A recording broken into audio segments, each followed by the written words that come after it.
Всем привет! Меня зовут доктор Яна. Сегодня я расскажу вам, из чего состоят суставы. Суставы – соединение костей, позволяют вам двигаться. Но в нашем организме не все так просто. Попробуй пошевелить рукой, покачать головой, сжать пальцы.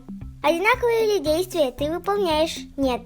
А происходит это потому, что кости соединяются по-разному. Суставы по разных частях тела имеют разную форму и подвижность. Все зависит от того, для чего они предназначены. Например, голову мы можем поворачивать вправо и влево, а ногу в колене сгибаем только назад.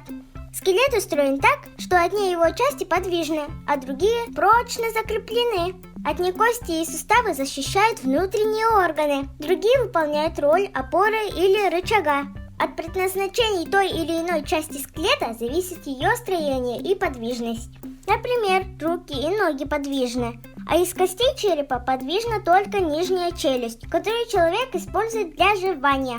Остальные кости черепа неподвижны, они надежно защищают головной мозг.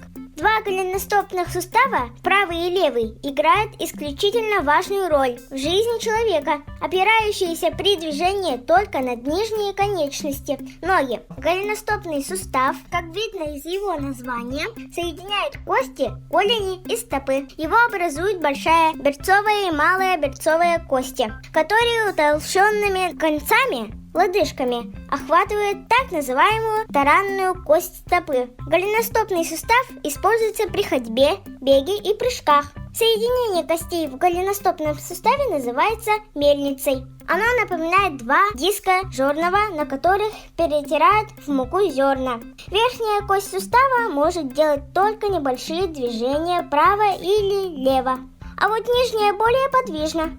Она еще может подниматься и опускаться. Попробуй проделать разнообразные движения с участием голеностопного сустава. Потяни носок ноги вверх, опусти его вниз, повращай стопой. Коленный сустав соединяет бедренную кость с большой и малой берцовыми костями. Спереди к ним присоединяется небольшая круглая кость, похожая на перевернутое блюдце. Коленная чашечка. Это из-за нее коленки выглядят круглыми. Похожим образом устроен и локтевой сустав. Вот только никакой локтевой чашечки у человека нет.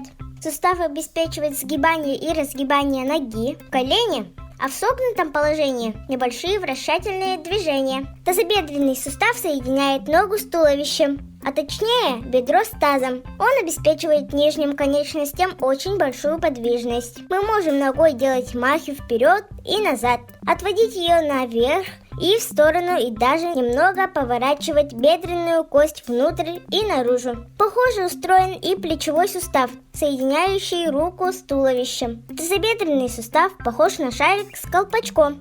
Такой тип суставов называют шаровидными. Бедренная кость с небольшой выпуклостью на конце очень плотно соединяется с другой костью, тазовой, в которой имеется впадина соответствующего размера. В суставной сумке между двумя этими костями находится суставная жидкость. Именно она уменьшает силу трения и делает движение костей плотно прилегающих друг к другу, костей плавными и безболезненными. Поверхности костей в суставах покрыты мягкими хрящами. В следующем выпуске расскажу вам про зубы.